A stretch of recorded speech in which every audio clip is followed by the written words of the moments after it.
आप सभी लोग देख रहे होंगे, जब से कोरोना महामारी आई हुई है तब से कुछ ज्यादा ही ऑनलाइन शिक्षा की बात की जा रही है। तो इसमें देखिए, इस आर्टिकल में आपका एक तरह से कहिए कि हमारे भारत की स्थिति को भी पूरी तरह से उजागर कर किया हुआ है। अभी आपने देखा है कि एमपी में इस तरह की ऑनलाइन शिक्षा की व्यवस्था भी की गई थी, तो उसमें केवल 25 से 30% छात्र भी उपस्थित हो पाए हैं। एक तरह से आप कह सकते हैं कि 25 से 30% छात्रों के पास सुविधाएं हैं जो ऑनलाइन शिक्षा प्राप्त कर सकते हैं। बाकी के पास आप देख सकते हैं कि शिक्षा के लिए, ऑनलाइन के लिए या तो इंटरनेट नहीं है या फिर मोबाइल नहीं है। मोबाइल इंटरनेट है तो आप देखेंगे स्पीड कम आती है, या फिर देखेंगे आप लोग बिजली की व्यवस्था नहीं है। इस तरह की कई समस्याओं से हमारा देश फेस कर रहा है। और एक बात और हमेशा याद रखिए, योजनाएं ले आने लागू करना बहुत बड़ी बात होती है। समझ रहे हैं? यानी कि योजनाओं को आप ऊपर बैठ के चिल्ला दें, बोल दें, ये अलग बात होती है। नीचे धरती पर, जमीन पर लागू करने सबसे बड़ी बात होती है। अभी आपने देखा है हेल्थ आईडी मिलेगी आपको। अरे भाई, सब कुछ मिलेगा, लेकिन कम से कम नीचे धरती जमीन पर लागू तो होना चाहिए। आधे लोग, आप सोचिए कि डिजिटल भारत की बात की जा रही है, आधे लोग पढ़े लिखे नहीं है। आधे लोग पढ़े लिखे हैं तो उनके पास इंटरनेट की सुविधा नहीं है। इंटरनेट की सुविधा छोड़िए, उनके पास मोबाइल नहीं है कि वो लोग इस तरह से यूज कर पाए। तो आप किसे डिजिटल इंडिया बनाएंगे? और जब भी चुनाव का कोई मुद्दा आता है तो आप कुछ बातें कर देते हैं। अभी एमपी में मैंने देखा कि एमपी में उन्होंने कह दिया कि वो एमपी के लोगों को नौकरियां दी जाएंगी, अब बाहर के लोगों को नौकरी। एक बात मैंने देखा कि बच्चों में खुशी है। तो याद रखिए, इस तरह के मुद्दे कई बार कई राज्यों में उठ चुके हैं, लेकिन आपका सुप्रीम कोर्ट, हाई कोर्ट इसे रद्द कर देता है। तो जो अभी के शिवराज सिंह चौहान है, यानी कि तुम्हारे सीएम साहब हैं, इन्होंने घोषणा कर दी है। इन्होंने इसलिए कर दी है क्योंकि इन्हें चुनाव जीतना है। आप देख रहे हैं उपचुनाव है, लेकिन असली बात तो तब आएगी ना, आप जब देखेंगे नौकरियां आएंगी, फिर हाई कोर्ट जाएगा मामला, उसके बाद देखेंगे सुप्रीम कोर्ट जाएगा। यानी कि सबसे ज्यादा नुकसान आपका ही होगा, एक तरह से कहिए। और याद रखिए, संविधान है, उसके तहत आपको ये क्लियर है कि ऐसा राज्य कोई नहीं बन सकता है जो अपने आप की यहाँ नौकरियां दे सके अपने यहाँ के लोगों को केवल। तो ये रद्द हो चुका है, कई बार कई राज्यों ने उठाए हैं कदम, रद्द हो चुके हैं। मेन आपका मतलब मुद्दा होना चाहिए चुनाव का शिक्षा, स्वास्थ्य, रोजगार। आप देख रहे हैं इन तीनों को छोड़कर एक तरह से हटके ही कुछ मतलब चुनाव में प्रचार होने लगते हैं, उसी के नाम पर वोट पड़ने लगते हैं। अभी कुछ दिन पहले आपने देखा है कि चाइनीज सामानों का बैन कीजिए, वाइकआउट चाइना, वाइकआउट चाइना। आज आपको सुनाई दे रहा है देश में? कहीं नहीं दे रहा होगा। तो हमें मतलब बड़े जुनून हमारे अंदर रहता है, 1 से 2 दिन हमें जुनून रहता है, उसके बाद खाली पड़ जाता है और हम घर में बैठ जाते हैं। आज आप देख रहे हैं कि वो सीबीआई, सुशांत मामले को सीबीआई देख रही है। तो उसमें आपने देखा है खान, यानी कि सलमान खान, शाहरुख खान, करण जौहर, इन लोगों का बाइकआउट की बात की जा रही है। और आप ही देखिए, कुछ दिनों बाद वही लोग जो आज बाइकआउट की बात कर रहे हैं, इन्हें हटाने की बात कर रहे हैं, इनकी मूवियों को नहीं चलने या नहीं देखने की बात कर रहे हैं, यही लोग सबसे पहले उन्हें अपना भगवान मानने लगते हैं। समझ रहे हैं? तो मतलब तुम्हें एक मेन स्टैंड तो होना चाहिए तुम्हारे पास, कम से कम तुम एक जगह रुक तो सको। वही बात है कि घर में खाने के लिए नहीं है और चले हम लोग देश को संभालने। तो पहले आप पढ़ लिख तो जाइए, कम से कम इतना सोच तो विकसित हो जाए कि कम से कम सही क्या है, गलत क्या है। आप सोशल मीडिया पर कभी जाइए, एक धर्म के पीछे दूसरा धर्म, दूसरे को नीचा दिखाना, तीसरे को नीचा दिखाना। क्या आपको लगता है कि भगवान ने, जिस भी भगवान को आप मानते हो, वो उसने ऐसा कहा है? खैर छोड़िए, चलिए मेन आर्टिकल पर आते हैं हम लोग। ये बातें तो कभी खत्म नहीं होंगी और जनता वोट देती रहेगी बार बार। क्योंकि आप देखिए कि आपने तो 1947 के बाद से बराबर जिसने 2-4 वादे किए उसी को वोट दे दिया, तब से आपने बाइकआउट नहीं कर पाए नेताओं का। तो इनका क्या कर पाओगे तुम? भेड़ बकरियों की तरह स्थिति है, रहने दीजिए। अभी क्या है कि कभी हम लोग पढ़ते हैं तो मन में बड़ा वो लगता है। अभी कोई गाय के नाम पर आपने देखा है कितने मर्डर हुए हैं, कितनी मौतें हुई हैं। अभी एमपी का है, या आज न्यूज़पेपर में पढ़ रहा था कहीं कि भूख से मर रही हैं गाय। वहां कोई नहीं जा रहा है, कोई मतलब नेता नहीं जा रहा है। मैंने लॉकडाउन के टाइम देखा है कि नेताओं ने, मतलब ठीक है युवा नेता हो तुम, कोई महामंत्री है, मंत्री है, प्रधानमंत्री है, पता नहीं कितने मंत्री हैं, किसी ने किसी की मदद करने के लिए रोड पर आपने किसी को नहीं देखा है। आपकी मदद के लिए कोई आया है तो आपका पड़ोसी, आपका घर वाला या आपके आसपास के लोग ये काम आए। कोई नेता किसी के घर नहीं गया। तो ये हालत है हमारे देश का। और हम किससे बराबरी करते हैं? चाइना से। हम किससे बराबरी करना चाह रहे हैं? जापान से। हम बराबरी करना चाह रहे हैं अमेरिका से। तो हमें उनकी सोच तो रखनी होगी उन जैसी, हमें उन जैसा आगे बढ़ना तो होगा। और मेन ये होगा किससे? शिक्षा, स्वास्थ्य की व्यवस्था से। अगर इन्हें सुधार देते हैं हम लोग, तो आज जो हमने फ्रांस से रफेल खरीदे हैं ना, और 5 रफेल आने की वजह से हम खुशियां मना रहे थे,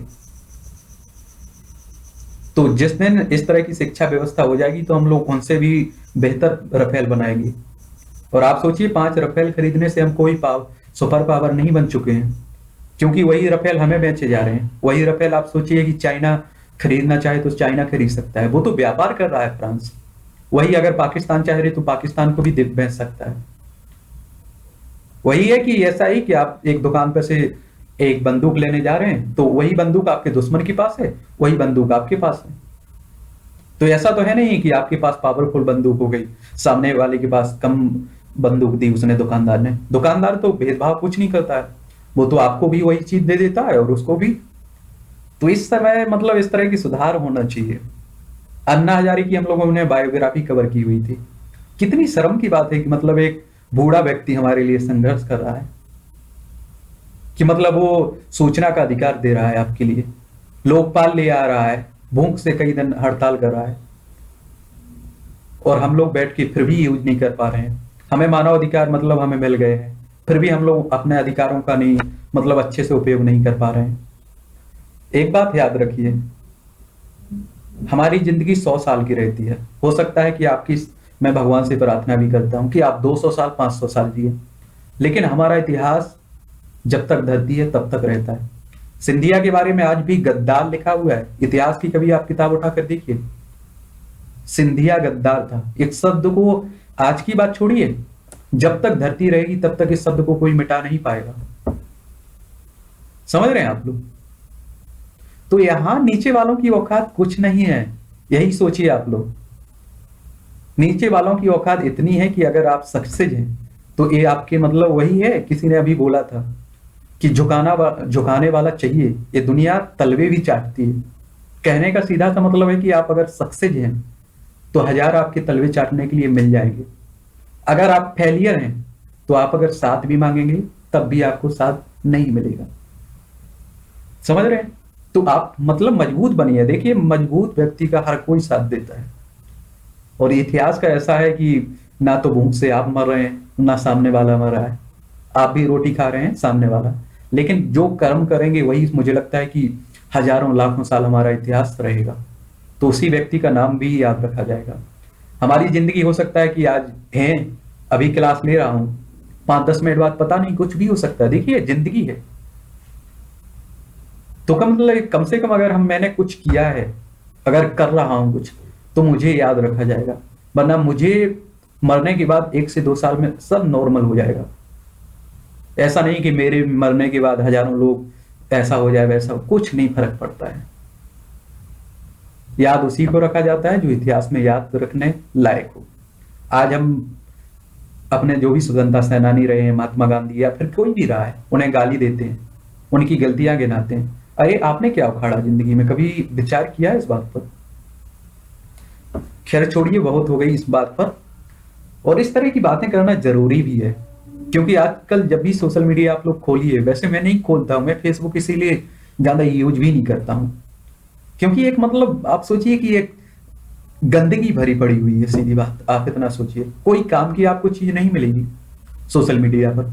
आपको देखिए नफरत नफरत, कहीं इस तरह की भावनाएं, कब कहीं उस तरह की। वही हाल है कि किसने कहा था कि सीता कह गई राम से कि एक दिन ऐसा दिन आएगा कि जिस दुनिया बनाने वाला भी बड़ा पछताएगा। कहने का मतलब ये है कि हमारी भारत माता ऐसी कभी नहीं, हमारा जो देश है भारत, और जो आत्मा है भारत की असली, इस तरह की भावनाएं कभी नहीं पनपी हैं। आपने देखा है, हजारों साल हमारा मतलब हजारों साल का इतिहास है, हमारी हजारों साल से संस्कृति चली आ रही है। हम तो खाने और खिलाने वाले लोगों में से हैं, लेकिन आज आप देख रहे हैं हम अपनी संस्कृति को छोड़ते हुए पूरी तरह से हटते जा रहे हैं। तो भारत इंडिया रहेगा, लेकिन जो भारत की असली आत्मा है वो आगे नहीं रहेगी अगर ऐसा ही चलता रहा तो। समझ में आया? चलिए इस बात को कर लेते हैं हम लोग। यूनिसेफ द्वारा जारी की गई रिमोट लर्निंग रीचेबिलिटी रिपोर्ट में दूरस्थ ऑनलाइन शिक्षा हासिल करने के लिए जूझ रहे आर्थिक रूप से कमजोर परिवारों के बच्चों को लेकर चिंता व्यक्त की गई है। क्या की गई है? आर्थिक रूप से कमजोर परिवारों के बच्चों को लेकर चिंता व्यक्त की गई है। आप सोचिए, कम से कम आपके घर में 3 बच्चे हैं, मान लीजिए कम से कम मिनिमम 3 बच्चे, आपके पास इतनी सुविधा है कि आप 3 फोन उन्हें कम से कम, देखिए नॉर्मल फोन लेंगे आप लोग तो मुझे नहीं लगता है कि 7 से 8 हजार से कम का फोन आएगा। तो आप 3 फोन ले रहे हैं तो 21,000 हो गए आपके, कम से कम 7 21, और आप नेट व्यवस्था करवा रहे हैं तो मुझे लगता है कि सस्ता, कितना भी सस्ता होगा तो 200 रुपये से महीने में कम कभी नहीं पड़ेगा। 600 रुपये आपके ये हो गए, समझिए आप लोग। और फिर आपको देखना होगा कि उसमें गड़बड़ी होती रहती है, और उसके बाद आप देखेंगे कि लाइट आ रही है या नहीं आ रही है, बिजली की क्या प्रॉब्लम है, ये भी प्रॉब्लम आपको देखने को मिलेगी। और तीसरी बात, आप सोचिए कि आप लॉकडाउन में सबकी इनकम पर असर पड़ा है, किसी के घर में खाने के लिए नहीं, भूख से मर रहे हैं कई लोग, उनके पास आप इस तरह की सुविधा देख सकते हैं? नहीं ना। देखिए, नेताओं को मुंह से बोल देना एक मतलब अलग बात होती है, और उस काम को नीचे लागू करना बहुत बड़ी बात होती है। वही रहता है कि हम बोल देते हैं अपने मुंह से कि हम मुंह से ये करेंगे, हम वो करेंगे, लेकिन हकीकत करने में पसीना निकल जाता है, आपको समझ में आता भी होगा। ठीक है। और भारत की स्थिति कुछ ज्यादा ही खराब है, इस मामले को आप समझिए या ना समझिए। आप जानते हैं कि चाइनीज फोनों का हम लोग कितने बड़े आयातक हैं। एक तरह से आप कहिए कि अगर हमारे यहाँ 4 फोन बिक रहे हैं तो उनमें से 3 कंपनियां किसकी हैं? चाइना की। और हम बराबरी किसकी कर रहे हैं? चाइना की। एक मतलब हकीकत से हम लोग जूझना ही नहीं चाहते। कोई अगर हमारे सामने वाला हमसे बोल दे कि तुम्हारी पर्सनालिटी खराब है तो हमें बुरा लग जाता है। ठीक है पर्सनालिटी खराब है हमारी, या हमें कुछ कमी है तो सुधार भी तो कर सकते हैं उसे, लेकिन हम नहीं करके क्या करते हैं, हम उससे बुराई कर बैठते हैं, उससे मतलब एक तरह से जलन महसूस होने लगती है कि इसने मेरे बारे में कुछ गलत कहा। कड़वा कहते हैं ना कि कड़वा हमेशा सच होता है। तो आप समझ रहे हैं, चाइना, मैं किसी के पक्ष में नहीं हूं चाइना के, देखिए भारत मेरा देश है और इसके लिए एक तरह से यही हमारे लिए सब कुछ है, उसके बाद हमारी जिंदगी इस तरह की कुछ भी। लेकिन हकीकत यही है कि चाइना से अभी भी हम लोग कई मामले में पीछे हैं। आज चाइना आप देख रहे हैं कि हर देशों में, हमारे पड़ोसियों को देख लीजिए, हर यहाँ इतना मतलब परियोजनाएं, इतना ऋण दे चुका है, एक तरह से गुलाम बन चुके हैं। एक मामले में आप देखिए कि अमेरिका को टक्कर दे रहा है चाइना, और कहा जा रहा है कि कुछ समय बाद नंबर 1 जीडीपी के मामले में हो जाएगा चाइना, एक तरह से महाशक्ति बन जाएगा। तो हमें सोच भी रखनी होगी, देखिए अगर हमें आगे बढ़ना है तो, और दूर दूर तक इस तरह का नजरिया देखा नहीं जा रहा है। एक तो हम अपने घर में ही महायुद्ध छिड़े हुए हैं, तो हमें मिलकर काम करना होगा, और सबसे पहले शिक्षा और स्वास्थ्य 2 व्यवस्थाओं को बड़े अच्छे स्तर से लागू करना होगा, वरना हम इसी तरह से इतिहास बनता जाएगा। रिपोर्ट की प्रमुख निष्कर्ष की अगर बात करें तो रिपोर्ट के अनुसार भारत में ऑनलाइन शिक्षा पाने के लिए सिर्फ 24% भारतीय परिवारों के पास इंटरनेट की सुविधा है। कितना?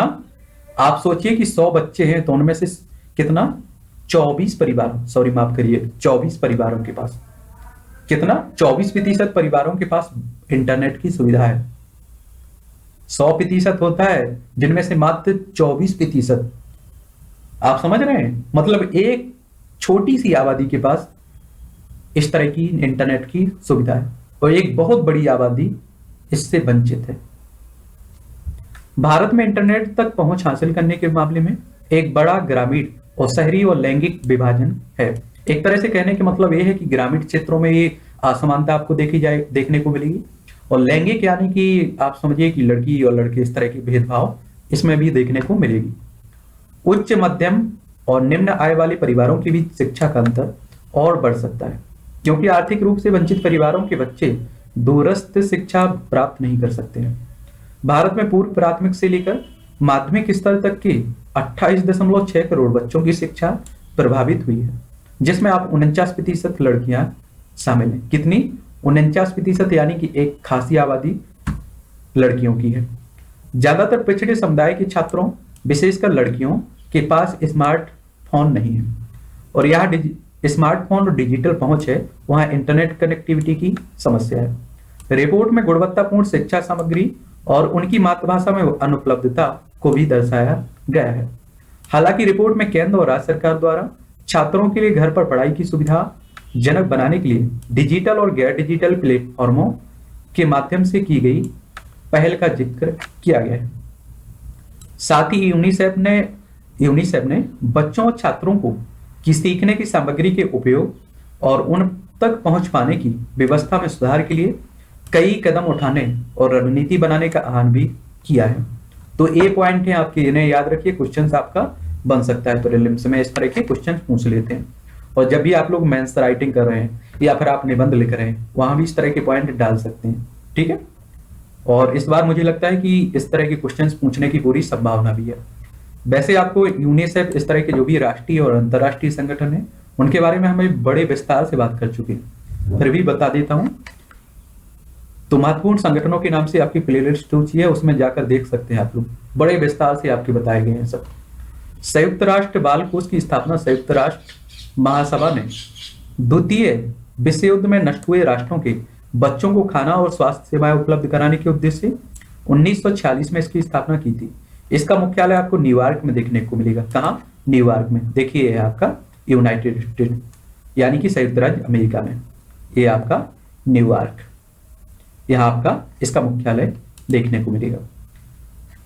यूनिसेफ के प्रोत्साहन स्वरूप 1989 में महासभा द्वारा बाल अधिकारों पर संधि को स्वीकार किया गया। यह संधि 1990 से लागू हुई। यूनिसेफ को 1965 में शांति का नोबेल पुरस्कार भी दिया जा चुका है। तो इस बात को भी आप लोग याद रखिए, इससे भी आपके क्वेश्चंस बन सकते हैं। और संगठनों से आप देखते हैं कि हर बार एक ना एक क्वेश्चंस बनता रहता है, हर परीक्षा में, कोई भी परीक्षा आपकी क्यों ना हो। तो चलिए, ये थे आपके कुछ महत्वपूर्ण पॉइंट, और इससे ज्यादा हम लोगों ने बहुत कुछ सीखने को मिला है। इस तरह की बातें होती रहती हैं, तो कम से कम मुझे तो लगता है कि कुछ लोग तो जागते होंगे। भाई मतलब मुझे क्या लेना दे, देखिए ना, मैं किसी भी पार्टी से मुझे कुछ नहीं मिल रहा है। हमारे मतलब घर परिवार की सोचिए और अपने बच्चों को पढ़ाइए, और मुझे लगता है कि यही ठीक है। क्योंकि ना तो अभी आप देख रहे हैं कि रोजगार आपको कोई दे रहा है, जो हमें रोजगार दे, जो हमें व्यवस्था, स्वास्थ्य, शिक्षा की व्यवस्था उपलब्ध कराए, वही हमारे लिए सरकार अच्छी है, फिर चाहे वो किसी भी पार्टी की हो। ठीक है, तो यही हम सबकी जरूरतें हैं।